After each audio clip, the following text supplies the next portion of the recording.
once we become aware of this essence that dwells within us, then again, what we anticipate happening in our life begins to change. So that goes with who we anticipate being and showing up in the world begins to change. How we anticipate acting in the world begins to change.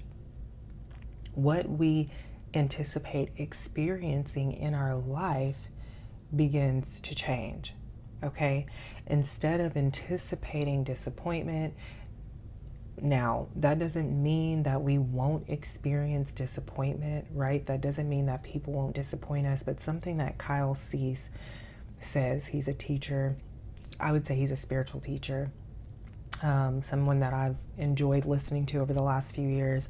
Something that he said on the regular and that he shared in group sessions is saying that in this body, number one, people are allowed to disappoint you. People are allowed to disappoint you. And your character is allowed to be disappointed in this body. Okay? The key in that is to remember that the essence of who you are is not anticipating disappointment. The essence of who you are is not anticipating disappointment. The essence of who you are is not anticipating failure. Okay? The essence of who you are, whenever the failure, disappointment happens, the essence of who you are sees it and continues moving forward, continues living in the flow.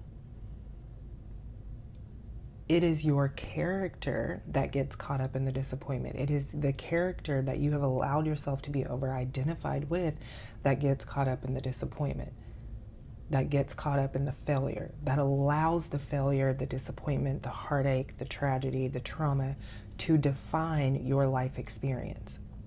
So then you begin to anticipate that is what your life, that is what the narrative of your life is going to continue to be, full of disappointment, full of heartache, full of tragedy, full of trauma, because you've allowed yourself to over-identify with the character.